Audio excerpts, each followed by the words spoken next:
The cameras clicked. The red carpet sparkled beneath the soft press of designer shoes. The wind whispered across the Danish palace grounds. But even the elements seemed to pause in silent tension when Queen Margrethe, the former reigning monarch of Denmark, made a gesture so unexpected, so sharp in tone, that the poised and ever-regal Queen Mary was caught utterly speechless in front of hundreds of royal watchers. It wasn't just another awkward moment. It was a quiet, searing flame that ignited suspicions, set royal gossip columns ablaze, and marked one of the most dramatic, unfiltered, and emotionally charged interactions between a former queen and her daughter-in-law in recent European royal history. Imagine this: a gala evening meant to honor continuity and unity in the Danish monarchy. King Frederik X, now carrying the weight of the crown, stood with his radiant Queen Mary by his side, elegant, calm, the very image of royal perfection. The event was meant to celebrate tradition and family, yet the atmosphere was anything but united. Queen Margrethe, the matriarch whose reign lasted over 5 decades, entered the room with her usual stately charm. Cameras flashed, the crowd clapped, but within moments, the temperature in the room seemed to shift. It was subtle, not a scream, not a public meltdown, but a deliberate, sharp glance and a hand movement that caused murmurs among attendees and analysts alike. Margrethe, who had always played her cards close to her chest, didn't speak, but her expression did. She didn't embrace Mary. She didn't smile. Instead, her posture stiffened, her face turned stony, and her hand, mid-motion to greet, was withdrawn. The air felt dense. Mary, caught on live television and in front of a sea of royal guests, smiled with grace, but her eyes widened. That one moment said everything words could not. What was behind this sudden, chilling gesture? Was it a personal grudge, a misunderstanding, or the unraveling of years of hidden strain? To understand the weight of that moment, one must journey through years of royal dynamics. Queen Margrethe II, a fiercely intelligent and independent woman, ruled with wisdom, elegance, and often a commanding sense of tradition. She didn't just carry the crown, she was the crown. Her expectations were high, and her approach to family matters was often described as strictly regal, rather than warmly maternal. Mary Donaldson, a Tasmanian-born commoner turned crown princess, won the hearts of the Danish people with her grace, charity work, and ability to uphold royal duties without fault.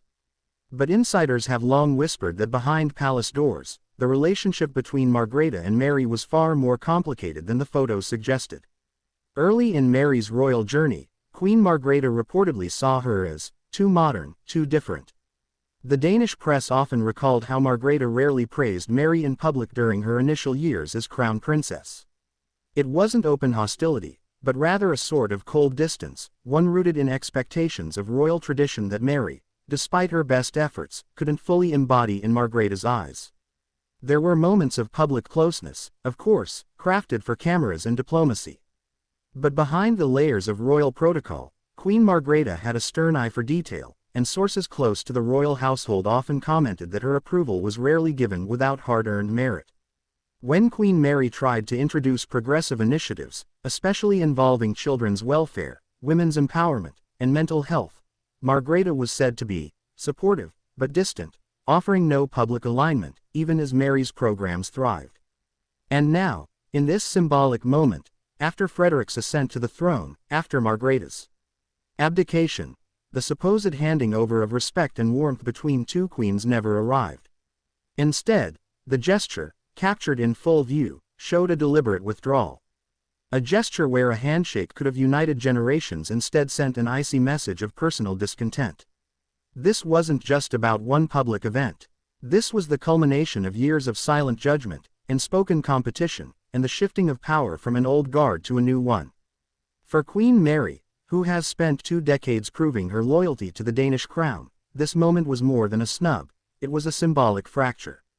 Sources close to the palace suggest that Mary had prepared a private tribute to Margrethe for the evening, an emotional message recognizing the former queen's reign and her impact on Danish history.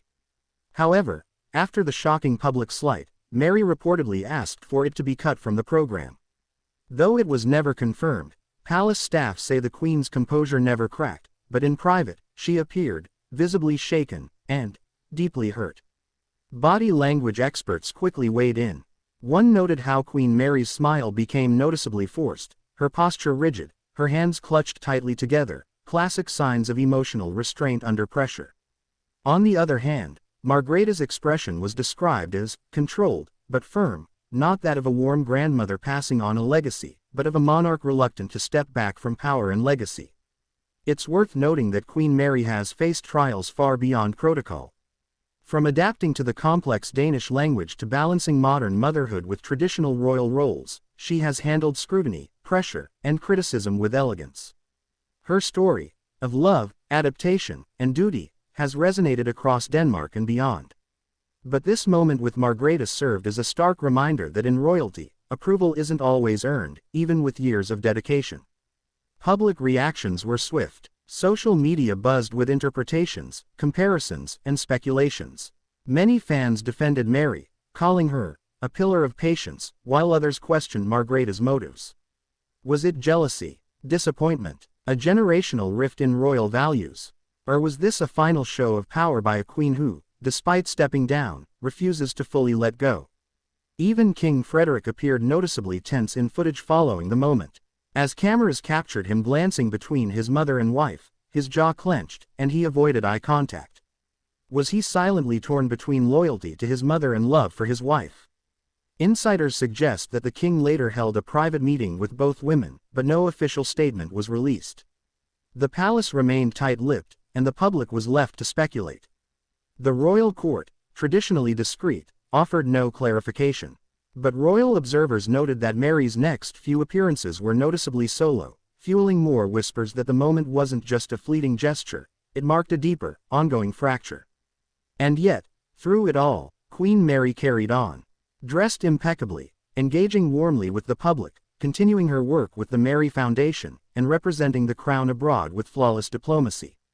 If she was hurt, she masked it with the kind of strength only true queens possess. Still, the question lingers in the minds of millions: why now? Why, on an evening meant to celebrate unity, did Queen Margrethe allow such an ugly gesture to take center stage? Was it a warning, a statement, or simply a lapse in emotion from a woman who ruled an entire nation for 52 years and is now learning what it means to fade into the background? Whatever the truth may be, one thing is certain: the legacy of Queen Margrethe will forever be remembered not just for her reign, but for the silent, loaded moments that spoke louder than words. And Queen Mary, she may not have said a word that night, but her dignity in the face of public humiliation spoke volumes. Now, as the Danish royal family faces the future, the eyes of the world remain fixed on the women behind the crown. Will there be reconciliation? Will Queen Margrethe extend a public olive branch? Or will this mark the beginning of a new, icier era between Denmark's most powerful royal women? While Queen Mary maintained an impeccable public image throughout the years, one cannot ignore the mounting pressure she endured from being under the scrutiny of not only the public but also her formidable mother-in-law. Queen Margrethe, though celebrated for her extraordinary intellect, artistic talents, and powerful reign, has always wielded a commanding presence in the royal family, a presence that even after abdication, doesn't diminish. In fact, some observers believe it has only intensified since stepping down, perhaps due to a subconscious need to assert her relevance and preserve her royal legacy in a time of inevitable change. It's important to remember that Queen Margrethe was never the type to indulge in overt warmth. Her style of leadership was marked by discipline, traditionalism, and a certain stoic elegance. She rarely engaged in public sentimentality, and her inner circle has often described her as deeply private, with her approval being as rare as it was meaningful. For Mary, coming into this environment as a young, foreign bride was no easy task. While she was embraced by the public as a modern fairy tale princess, within the palace walls, she was seen as a disruptor to a long-standing royal rhythm. From the beginning, Mary's upbringing in Australia was regarded with both fascination and quiet suspicion. How could someone raised outside of European aristocracy possibly understand and respect the weight of Danish traditions? This was the unspoken question that likely loomed in the mind of Queen Margrethe when Mary first entered the royal orbit. And although Mary worked tirelessly to master the Danish language, adopt royal etiquette, and immerse herself in charitable work, there remained a barrier, one that no amount of poise or professionalism could completely shatter. Over the years, insiders noted that Margrethe would often refer to Mary with formality, even in private, using titles rather than maternal endearments. Unlike other royal households where the bond between the reigning monarch and the consort is warm and supportive, this dynamic remained frosty, polite at best, distant at worst. Queen Mary's circle often observed how she would be left out of key decisions, even when they pertained to her own children's public engagements. This division became particularly evident during key family events. At Princess Isabella's confirmations, state visits, and even during the celebrations of Margrethe's own birthday milestones, royal watchers have repeatedly pointed out that Queen Margrethe's interactions with Mary were either non-existent or painfully formal. The contrast in her warmth toward her sons versus her daughter-in-law couldn't be more evident. Yet, Queen Mary persisted. She never complained publicly. She never allowed her private feelings to spill into the public sphere. Instead, she channeled her energy into meaningful work, pioneering projects against domestic violence, advocating for mental health awareness, and building a reputation not just as a decorative royal, but as a changemaker. Her speeches were thoughtful, her causes real. She earned accolades not just in Denmark, but from international dignitaries and organizations around the world. And that may be precisely where the rift deepened. Some insiders now speculate that Queen Margrethe felt overshadowed. As her reign drew to a close, Mary's star continued to rise. The people increasingly saw Mary not just as the consort of the future king, but as a queen in her own right. Her popularity soared, while Margrethe's more rigid approach appeared out of touch to younger generations.